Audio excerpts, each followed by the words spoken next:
Assalamu alaikum wa rahmatullahi wa barakatuh. Ahlan wa sahlan wa marhaban bikum. Welcome to another edition of the Sulaiman Ravat Show. Always a busy week in South Africa, a lot to talk about, and we'll talk about some of the ongoing issues a little later in the program. I've just returned from an on-the-ground visit to the affected areas, or to some of the affected areas in the KZN region. I just got back last night, and I will share with you some of what I saw firsthand and what I heard directly from those who are on the front lines a little later in the program. But first up, we've been wanting to speak to Gasant, Barder, who's a name known in media circles and to many, about a book that he recently launched called Hack with a Grenade. And it's a editor's backstory of South African news and an editor's perspective on the characters that shape South Africa's psyche. Gasant, assalamu alaikum and welcome to the program. It's a pleasure and honor to have you. Wa alaikum salam, Sulaiman, and shukran. What a privilege to be on your show. Well, before we talk about the book and associated issues, just to benefit our viewers, tell us a little bit more about yourself. 20 years plus as a reporter and editor in various forms of media, print, radio and televisions across Cape Town and Johannesburg. Yeah, so post that, I went back to school, and I've subsequently working now for a university in the Western Cape. And I also write columns and I do vlogs, and I'm still a social commentator. I have a few more books in me, I'd like to think. And I live with my family in Cape Town. But I'm an activist at heart, and I believe in advocacy journalism and also in active citizenry. So those are the things that I enjoy doing. I also believe in a healthy lifestyle and working hard, you know? Yeah. One important aspect you touched on, and I find it interesting because we spoke about this in last week's show, advocacy journalism. How would you define that? Okay. So, you know, especially in newspapers, and the book speaks a lot. This is the book Hack with a Grenade. The book introduces really what advocacy journalism is all about. And in short, newspapers can no longer be the newspapers of old, the newspapers of record that was the first draft of history. They're struggling with competing with other platforms like Twitter and online, and first it was radio, but with the way news is being broken at the rate of knots, newspapers have to become something different. So this gives us an opportunity to reflect on society in a different way, in a way that you're not going to find on social media. So in the book, I catalog some of these groundbreaking editorial projects that I undertook. A lot of people thought I was going mad, but there was a method in the madness. We collaborated with homeless people, for example. There's a chapter about it in the book. And out of that, a homeless columnist, the first ever in publishing history in the world, kind of happened. And that comes from my days as the editor of the Cape Argus here in Cape Town. And we also collaborated with Fees Must Fall students who felt that the mainstream media was not giving them a sufficient voice to tell their own stories. And for me, that represents advocacy journalism. But also social commentary, writing a column, influencing people's decisions about various topics, be it the vaccine, being what happened that you referred to earlier on in KZN and Gauteng recently, the taxi issues in the Western Cape. So for me, that really is where journalism should be going. Let's talk about the name of the book. Very, very interesting. Hack with a Grenade. Give us the backstory there. Okay. So in 2005, when I was in my late 20s, I worked for a very naughty publication called The Daily Voice. The people who hired me, one of them is Muhsin Williams, who I regard as a mentor. And he told me, use this as a stomping ground for bigger things, you know, and he was true to his word. I later graduated from the Daily Voice to become editor of the Cape Argus and then the Cape Times for about a decade across that span. But While I was at the Daily Voice, we used to refer to ourselves as ambulance chasing hacks. Now, a hack is a derogatory term for a journalist who is a bit of a mercenary, a snooper, somebody who delves in a little bit of gossip and that kind of thing. And because of the types of investigations we were doing, and we were breaking stories in a big way, we used to call ourselves hacks. Now, the grenade part of the title is the responsibility that an editor has. You know, in these difficult times that we're going through, especially when we see the kind of tensions and unrest, it is the responsibility of the news media, especially newspapers, to bring the temperature down. We shouldn't be the people throwing a grenade into a very volatile situation already. So we should be giving understanding to people. Why is this happening? Giving them analysis and calling for calm. And you can call for calm by getting religious leaders in, people who are upstanding members of society, to reason with the public, and to make sense of what's going on. And I think that's, for me, why I chose that title, Hack with a Grenade, because it almost kind of goes across my journey from a tabloid journalist to a kind of grown up editor with kids and priorities changing and all of that. Yeah, I think it's so fascinating in light of what's happened in the last 2 weeks in South Africa, because one saw criticism of certain quarters within the media that they were just adding fuel to the fire, that they felt because there was such volatility in the country that they needed to come across as very loud and aggressive and angry, be it on radio, on TV, or in the articles that they were writing, almost kind of adding to the voice rather than being that calming influence, irrespective the seriousness of the situation that you so eloquently spoke about. Yeah. I think another example we can use is the recent allegations against Mark Boucher involving Paul Adams. And I thought that it was really underplayed in the media. If we look at the example of the England and Wales cricket board, recently there are two players who were accused of making racist social media posts 8 years ago. When this came to light, those players were suspended immediately. With Mark Boucher, you've got a sitting Proteas coach with a racism allegation against him, and he's able to make leadership decisions based on the fact that there's a very friendly media towards him. So I do think that the media has to get angry sometimes and ask the difficult questions, because it's impunity that led us to the situation. And it's deep, deep inequality. And we kind of gloss over these issues. And when it's too late, we try and dissect it and we try and put a plaster on it. And my point being that I think it's important to understand the realities of a modern journalist as well. When a journalist goes out into the field, I really feel for the young reporters. They have to do live crossings, they have to tweet, they have to post things on Facebook, they have to do all kinds of things, and then write 3 stories a day or produce 3 video pieces a day for the network they work for. So it's not easy. I don't know if I can stand in their shoes as a so-called veteran journalist. So I doff my hat to them. But when you look up in the newsrooms and you look around and you look for those greybeards and those mentors, they're not there anymore. The senior journalists who used to hit those stories out of the park take yesterday's event and still make it relevant for today's newspaper. And we're not seeing enough of that kind of journalism. Going back to the book, Gasant, any author, when they start in their mind grappling with the decision that, okay, I want to write a book on this topic, I want to take an approach, this is my envisaged outcome, this is what I hope the book will achieve. Take us back to that point, when the thought first came about this particular book. What were you thinking and what were you hoping to achieve? And now that it's on the market, to what extent do you think it's hit the mark? Yeah.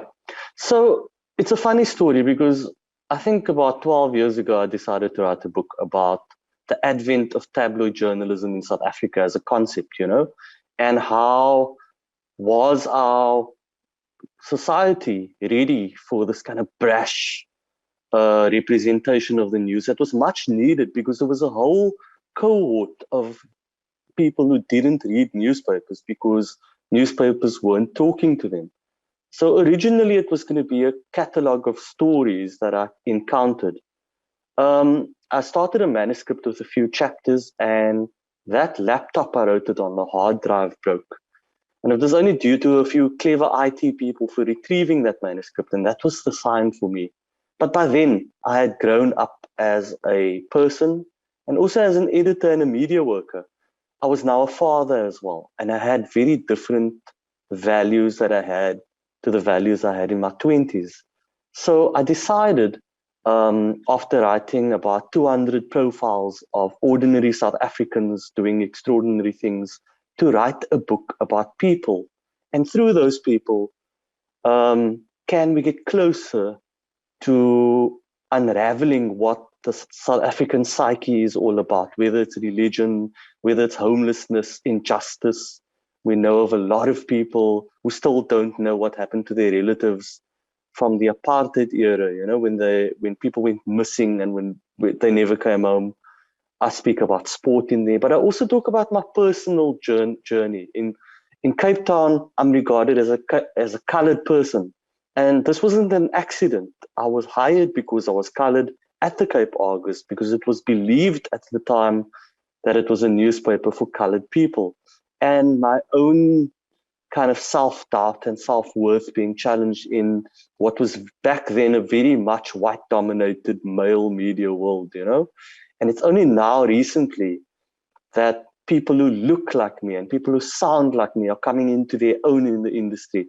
So the book tells the story of South Africans, former gangsters who found redemption and their place in life, homeless people, students. But it also talks about my personal journey in newsrooms, how decisions were made.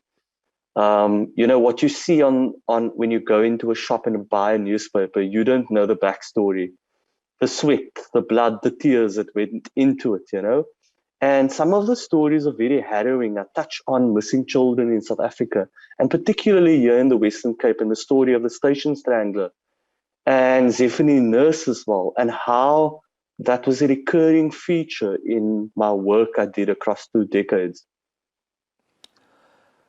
You touch on serious issues within the book, as you've indicated to, but there's a healthy dose of humor. The role of humor, not only in the media, but in South African society. How do you find that balance between too little, too much, and knowing how to utilize humor effectively? Look, a very wise editor once told me, it was an Irishman who was also one of my mentors, said to me that you can't beat people over the head with crime stories every day. There's that perception in the media, if it bleeds, it leads. But you have to give people the light and the shade. They can't be confronted with page after page of murder and mayhem and bloodshed.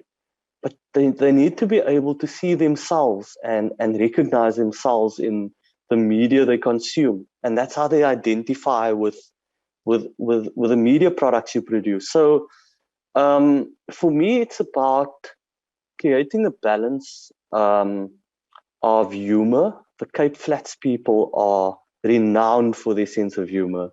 It's tapping into that. I don't dumb down, and I don't use what's known as the Kaapse dialect or the Cape Flats dialect. I write a proper book I'm not going to say it's in the Queen's English, but in proper English. But it also reflects my society and where I come from, my relationship with religion, my relationship with interfaith communities, and some of the heroes that I grew up fashioning my own ideologies and philosophies around. And I think for me, it's important. South Africans have a fantastic sense of humor. We can go through the biggest crisis, whether it's COVID or the looting situation recently or taxi violence, and we'll still find a way of laughing at ourselves. And being able to laugh at yourself is a very, very important quality. It shows that you don't take yourself too seriously, but it also shows a sense of humility, that you appreciate that you can look at yourself in the mirror and have a good laugh at your mistakes and our human nature. We're not perfect. We're actually perfectly imperfect, and that's what makes us human. Yeah, perfectly imperfect, like the description. Now that the book's on the market, what's the response been like? Have people given you the kind of feedback that you hoped you would get? Sometimes you embark on a project, the feedback is still positive, but different to the impact that you initially thought it would have. Yeah, it had the impact that I was hoping for, in that some very credible people have spoken. Some very credible and influential people have spoken very positively about the book and the impact it had on them. And it's an easy read. A lot of people have said to me that they managed to finish the book in a day. I hope that doesn't mean it's not value for money. But the fact that Khadija Patel endorsed the book on the back cover is very important for me. It's somebody that I admire and recognize as a leader in the media industry. But it's not just a book for journalists. So ordinary South Africans can pick this book up. Yes, it's a story about the media, but it's a story about South Africa as well. One of the people who I really admire as an author is Eusebius McKaiser. He does video reviews for exclusive books, and he gave this book quite a glowing review. And you look to launch a book during COVID, when publishers are very circumspect about who they publish because of budgets getting smaller, bookstores not being able to get supplied in time, and all of these competitive titles mesh together. It's a very, very difficult. It was an education for me. It's a very difficult industry to break into. So I'm just grateful that I was able to get this body of work out. If you're writing books for money, forget about it. It's about telling our stories, but owning our stories. Why is it that other people are telling our stories? And it's about that appropriation and taking ownership for our own stories that motivated me to write this book. So I'm self-satisfied that I produced a quality product, but it's nice to hear from people. I haven't had negative feedback about the book at all. And so it's really been well received. The sales, I'll have to get back to you on that one, but it was, for at least 1 week at my local exclusive books, it was number 2 on the best-selling list. So I'm very happy. And there's a story about the cover as well. My brother Malika Barder and his son Diana Barder collaborated to produce this cover for me. It was a childhood pact. We always said that if I ever were to write a book, my brother, a graphic designer, was going to do the cover, and never quite his son. We didn't factor the talent that was going to come out of that. So it was a real proud moment to see this book on the bookshelf at a big bookstore, and it's a goal that I had set myself. I was a little bit late in terms of the goal, missing my deadline, but happy to get the first one out of the way. And as I said before, there are a few more books in me that I'm keen on writing. For aspiring authors out there, try to, it may be difficult, I suppose, in a way, but because you got to experiencing to know it, but how would you describe the feeling when the book was done, or when you held that first copy in your hand, considering that this is the first book? Yeah, I remember it very clearly last year. I think it was on the 3rd of December when the books were delivered to my house, and it was a level of lockdown where I was able to be out. So I was out at a meeting, and my wife sent me a WhatsApp image holding up copies of the book. And I was like, oh my, it actually came to fruition. The day is here, and I had dreamt about this moment for so long. I can't explain to you. If you're a footballer, it's like scoring a goal in a very important match. It's that kind of euphoria, And the thing with books, though, it's not something that's going to sell like hotcakes. Hotcakes are hotcakes because they're hot. A book is a slow burn. we now almost 8 months into after the release of the book, and it's still getting attention. It's still being sold. I still get messages from people to say, I just bought a copy of your book. It's fantastic. People asking me, can I sign a copy for them? So it's really nice that it has a lifespan, And um, what I want to emphasize is that my advice to aspiring authors is, I know a guy called Yusuf Daniels who lives in the same suburb as me. He's written 3 books in 2 years. 2 of them were best-selling books. And he uses the Cape Town dialect or the Cape Flats dialect in his book very successfully. You might have heard of him. But he's not an author. All he did was he was telling his story. So get it down. Even if it means that you're recording yourself on video or sound recorder and then transcribing it later. But sometimes you're sitting in the car driving when you have your best ideas. Keep your phone handy, keep your sound recorder handy, because that turn of phrase might never come back to you. You might never think of it or phrase it in the same way that you had at that moment, So that's my advice. And you also need a plan. The book needs to take people on a journey. It needs a beginning, a middle, and an ending. So you need to plot that very carefully. Do your research on the publisher. If you're self-publishing, there's a lot of advice that people can give you. Self-publishing is becoming very popular these days. And that's that. I mean, without taking up too much time of your show, that's the basic advice I can give to young authors and writers who want to be published. You mentioned early on that you hope you still have a few more books in you. What's in the pipeline? What's in your mind? What are you thinking about? What kind of books? What kind of topics? There is a legendary figure in South African motorsport, a Muslim man by the name of Amin Levy. I don't know if you know the name. But during the worst time of segregation in motorsport in South Africa, this Muslim man was the 5 times champion at the local racing circuit when it was a gravel circuit at Killarney. It's something that nobody else had repeated. But at the same time, like the Papa Segolum story, he was treated like a third-class citizen in his own country when all he wanted to do was to drive fast. So I want to tell his story in a biography. People need to know who this champion from our community is. His grandson now is tearing up the karting circuit in South Africa as a 10-year-old with ambitions of being a Formula One driver. And this guy who's now 76 or 78, he wasn't allowed to use the toilets at Killarney. He had to use a different entrance. He couldn't sit in the canteen. Yet he was the champion with very little resources, beating the best around him. So that's one of the things that I want to tackle. I also want to write a definitive guide for people on producing media content. Not just for journalists. We're all publishers at the moment. There are pitfalls when you use social media. You can get fired. You can get yourself into huge trouble. You can get arrested for saying the wrong things or spreading fake information. So that's the other book that I'd like to do. Content production for dummies.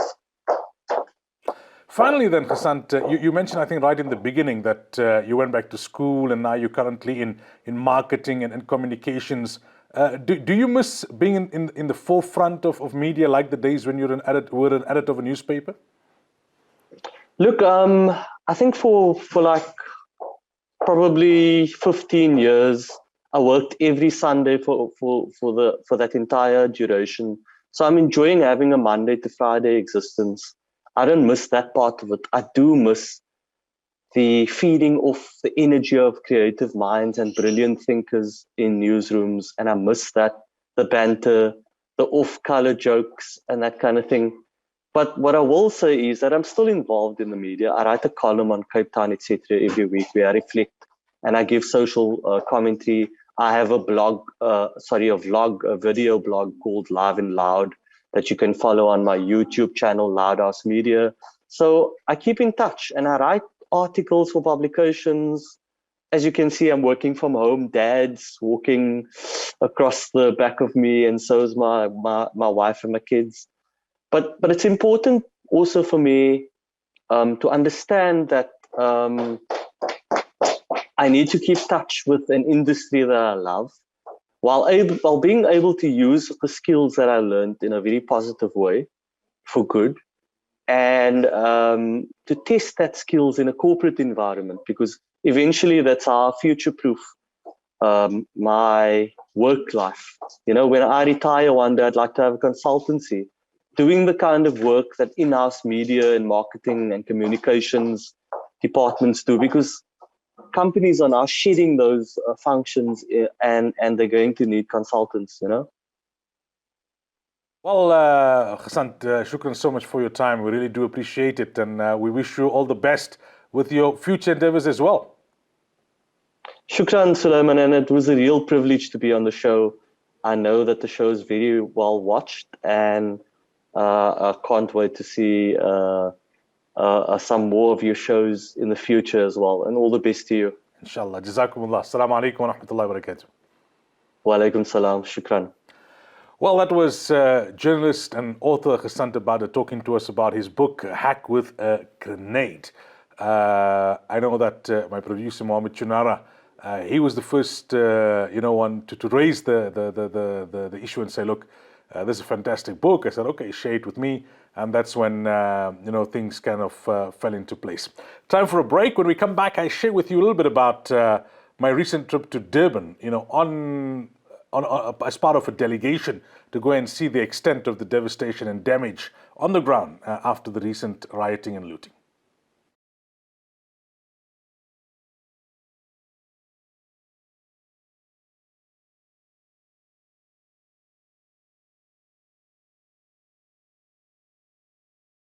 Welcome back. So prior to the break, we were talking to Gasant Barder, an author, about the book that he wrote recently.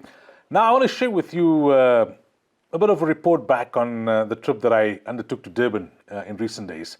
Actually just returned back 2 days ago. I was part of a delegation of ulama here from Gauteng, and the idea behind it was to first and foremost to go and show support and solidarity with those people who were affected directly and indirectly. Now let me explain that, and I think it's a key point. Not everybody was directly affected in the sense that their business was looted or that their property was burnt or damaged. No, not everyone was affected in that way. Actually, if you look at it, the majority of the residents of that province, so those affected areas, were not directly affected, as much as there were many people who were, but they do not form the majority. But everybody was affected, if not directly, then indirectly. Indirectly, how? When you're sitting at home, for example, and your business is not being looted, or maybe you don't own a business, you're a working class person, and your company was not affected, the company that you work for. Just being in that environment of gunshots going off all the time, the sounds of petrol bombs. I've heard from humanitarians who've been to places like Syria saying that they thought that they were once again in such an environment, if not worse. That mental anxiety, that fear, how long is this going to carry on? Will the rioters and looters actually reach our homes, our residential areas? My husband is going out as part of a community initiative, or my children are going out as part of the community initiative to try and protect our residential area. Will they come back? That kind of mental anguish has affected everyone. And even if you did not have someone who went onto the front lines or anything of that sort, just that worry and concern that what's happening in our environment. When the supply chain was broken, now you can look back at it and say, well, it was just a day or two, and then things kind of returned to normal when it came to basic supplies. But that day or two, you were in a panic. You didn't know what was going to happen. How long was it going to be? I spoke to one person who said that he was in a panic in terms of fuel, because he said his tank was on empty before the riots, and he thought, you know what, I'll go tomorrow and fill. I'm feeling lazy. And that's when the riots broke out. And now he thought to himself, if I've got to flee, I've got no petrol in the tank. And now the filling stations were capping, and that also you had to stand for hours in the queue. So those are the kind of things that affected everyone. The ripple effect of what has transpired has also affected everyone. So if you're not directly affected, you were indirectly affected. And we wanted to go and show solidarity and support. We went to various areas. We met with a group of businessmen under the banner of Muslims for Humanity the first night that we were there. And they showcased some of the wonderful work and initiatives that they had managed to do under very trying circumstances with no time to prepare. Then we met with some of the organizations, and we heard firsthand from them what they had experienced, what they had witnessed, their assessment of what happened and why it possibly could have happened, their assessment of the extent of not only the physical damage, but now the economic damage. How many people have lost their businesses? How many people have lost their jobs? What's going to be the long-term economic impact? Again, I give you an example of people who are not directly affected, but indirectly affected. I met one manufacturer who said, no, nothing happened to my business, but this is the problem. Most of the people that I supply are owing me. They're taking goods on consignment. Now their businesses have gone up in flames. They don't have the money to pay me. And I've also produced stock in advance because I always try and keep a supply so that I don't run short when I have to supply those that I supply. But those that I supply, many of their shops are burnt. So there's goods, the money of which was still owing to me, that was burnt, albeit in somebody else's business. And I've manufactured goods for people who don't have businesses any longer. So I wasn't directly affected, but I was indirectly affected to a large extent.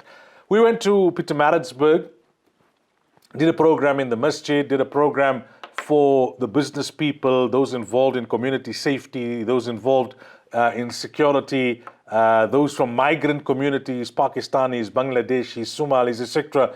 A roundtable discussion. What's your assessment of what transpired? What's your recollection of how it unfolded? And we were trying to be futuristic. What do we learn from this? The main thing that we were highlighting is that as Muslims, we always go through difficulty and hardship, but you've got to learn from it and you've got to find a way to emerge stronger and wiser. And I don't have the time to go into the details of what was shared. We then also went Ispingo, very hard hit, Ispingo rails. Zinto was probably the worst of what we've seen. There are other areas I understand like Richmond, Kwamashu, Impangeni, which we didn't get a chance to visit. Phoenix, yes, Phoenix still very much in the news.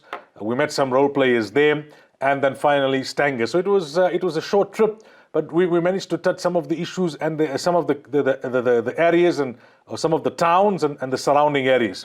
What message did we give to them? When I would speak and various ulama would take chances, the first thing I would say is that, we always hear this hadith, al-mu'minuna ka jasadin wahid, that believers are like one body. If a portion of the body is in pain, the entire body is anxious. If you've got an ache in your baby toe, your entire body is restless, even though there's no ache in your hand, or there's no ache on your chest, or there's no ache on your head. So even if we were not affected, we may be in a different province or in a different town, your pain is our pain, your frustration is our frustration, your challenge is our challenge. That's what it means to be a Muslim. The second message we gave was that, look, you've lost so much, but there's so much greater that you haven't lost. First and foremost, your faith. You haven't lost your iman. You still have that, and that's your greatest asset. Your family, your life, your own life and the life of your families. In other places where riots break out, there's not only loss to property, but there's loss to life. There's loss to the dignity of women. There's loss to the sanctity of children. There's loss to your own life. So make shukr to Allah for preserving that. The third message I gave is that, we must be careful of saying, it's nothing. Don't worry, you'll overcome it. Don't feel too bad about it. It's just material things. It's natural. Allah has placed an attraction in material things. When you work for something, when generations have worked for a business, it's natural to be hurt, to be heartbroken, to feel angry, to feel frustrated. Many people were saying, it's not about the money. It's about the effort over the years that went up in smokes and seconds. And it's not about we don't want to restart. It's the fear that if I build this business again, what stops there being a similar incident in 5 years' time? We had xenophobic violence in 2008, then you have this riots, that protest. So the majority don't want to pack up and flee the country. There may be a small percentage who are thinking of that. But the real problem they are grappling with is that, with what heart do I restart the process and invest in this country? Not only financially, but in terms of my blood and my toil and my sweat and my heart and putting everything into what I do for not only my prosperity, but for the prosperity of everyone else. So our message to them was, listen, this sentiment is natural. Don't try and eradicate it, but you've got to manage it. You can't allow it to overwhelm you and to cripple you, because Muslims have seen far worse. When the Tatars invaded, blood was flowing like rivers. Alhamdulillah, it didn't come to that. We didn't see that. There was a time when Mecca was invaded and the Kaaba was in flames. Muslims don't eradicate emotions, nor do they negate it, nor do they trivialize it, nor do they ignore it, but you have to manage your emotions in such a way that you make it an energizer and you rise again and you reach a greater height. And the example I gave was that of Uhud, that Sahaba were told by Nabi Sallallahu Alaihi Wasallam not to move from the hilltop, and they moved. As a result, they snatched defeat from the jaws of victory. There was a physical consequence. 70 Sahaba were martyred. Nabi Sallallahu Alaihi Wasallam's uncle, his beloved uncle Hamza, was not only martyred, but his body was mutilated. His liver was chewed upon. It caused great pain to Nabi Sallallahu Alaihi Wasallam. Sahaba had never seen Nabi Sallallahu Alaihi Wasallam as emotional as they saw him then, when he saw the body of his uncle, radiallahu an. Now, as they're going back to Medina, there's the physical consequence. They were also wounded, many were still alive. There's a threat that there's going to be an imminent attack on Medina. And on top of it, the biggest challenge was the emotional trauma that we let ourselves down. We let Nabi Sallallahu Alaihi Wasallam down. At that juncture, Allah reveals the verse, وَلَا تَهِنُوا وَلَا تَحْزَنُوا وَأَنْتُمُ الْأَعْلَوْنَ إِن كُنْتُم مُؤْمِنِينَ. This is not the time to grieve. This is not the time to become despondent. Meaning, grief and despondency is natural, but don't allow it to cripple you. Don't allow it to cripple you. You'll rise again if you are a true believer. So the message was that, look, these emotions are natural, but respond to them in the way Nabi Sallallahu Alaihi Wasallam would have responded. There are key issues, the solutions to which are not easy. The issue of inequality, the issue of resentment from those who don't have towards those who have when they see your lifestyle. The issue of bitterness because perhaps the perpetrators were yesterday the beneficiaries of your charity, today they're looting your property or they're burning it down. These emotions should not make us go out of control. We cannot reciprocate with evil. The Quran says, idfa' billati ahsan. We need to reciprocate in a way that's better, irrespective of our emotions. When Nabi Sallallahu Alaihi Wasallam saw the body of his uncle Hamza radiallahu anhu, he said certain things out of emotion, and immediately Allah sent down the verses of the Quran that you have to act in a just way, even if you have been treated unjustly. And those are some of the thoughts that we shared. We gave the example of Ayyub alayhi salam and how Allah tested him not on one front, but on multiple fronts: wealth, health, children, reputation. And then when he bore it patiently, Allah said, Ni'mal abd, what a beautiful servant. And Allah gave him not only what he lost, but much more than this. I also explained that there's no doubt safety and security is the most important thing. That's why Ibrahim alayhi salam, in the dua that we discussed during the Hajj broadcast, the first thing he said, even before asking for protection against idol worship, was, Rabbi ja'al hadha al-balada amina. That, oh Allah, make this place a place of security and stability. Because when there's no security and stability, then your religious as well as your material prospects are vulnerable. But Muslims can never become despondent.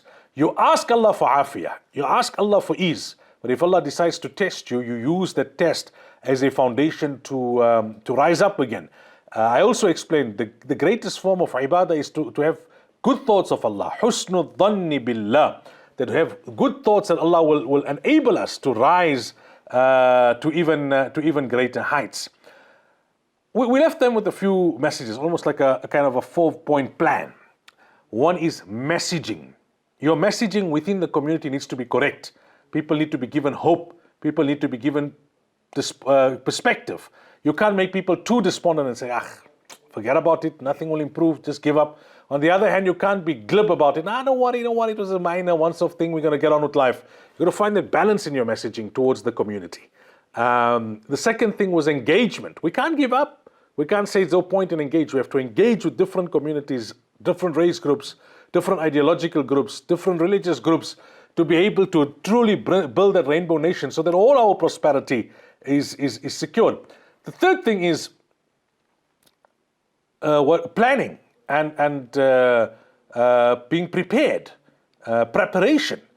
We're going to learn from this. Even if you're living in different parts of the country that was not affected, how do we learn from this so that if Allah forbid it were to happen again, we are better prepared, and there would be different facets to being prepared. And the fourth thing is that restoration. There was a lot of talk that it was wonderful to see the spirit of ukhuwah and brotherhood, that from Gauteng, people were ready to fill trucks and to send it when there was a shortage of necessities. But sometimes we get carried away with our emotion. One businessman said, the oil that we produce here in Natal was being sent from Gauteng back to Natal at a greater cost of transport, etc. So you needed to be circumspect. But nonetheless, that was relief. That was what you needed right then because there was a shortage for those few days. What is the long-term requirement? Business people need to be put back on their feet because you give a person a hamper, he'll use it for a month. You get a businessman back on his feet, he's going to employ a certain number of people, makes himself self-sufficient, makes them self-sufficient. That's how you're going to kickstart the economy. So those are the 4 areas that we had suggested to them that they need to look at and they need to consider. There's much more that we could talk about. People spoke about the Maulana who became Shaheed, perhaps because of crossfire, or they're not exactly sure what transpired. There was the sentiment that if people from a particular race group do wrong, you don't paint the entire race group as bad. If the looters were from a particular race group, you can't blame all because the majority were not involved. If community people committed excesses in defending their communities, you can't blame the entire race group. There's also the importance of us now having to double our dawah efforts, because it's when people have values and they have knowledge that they won't resort to behavior that's rooted in ignorance. There was a lot of discussion about who could possibly have been behind it and what's the motivation and was it orchestrated. There seems to be a kind of general consensus that this was not just random or spontaneous. There was a degree of orchestration. Now, it may have been in different layers and different people may have been involved for different reasons. Some people were just merely opportunistic. They heard that there's free shopping, so they went and they took advantage. But those things that I don't want to get into right now because it's still early stages and a lot more information will come to the fore. We had a lot of inspirational stories of people who came and put themselves on the front line of one shop in Espingo which was untouched. But the owners of that shop, the entire year they fast. They take all their staff to perform salah in the masjid. They do ta'aleem and they do hifz in the store. In one town, they said that as soon as the looting started, they put a few brothers in the masjid to continue to make dua, and they saw that made a difference. Heart-wrenching, some of the stories that we heard from people. It was nice to see in some areas people had already started again. They started again. They said, no, we're not going to give up. And they were starting to try and trade. Met people who lost everything. They were down. They were despondent. And that was the idea of trying to give them himmat, as they say, to give them some courage. May Allah Tabaraka wa Ta'ala make it easy for all those who have been affected and replace them with that which is far better in this world as well as in the hereafter. That's it for this week's edition of the program. Until next week, inshallah. Assalamu alaikum wa rahmatullahi wa barakatuh.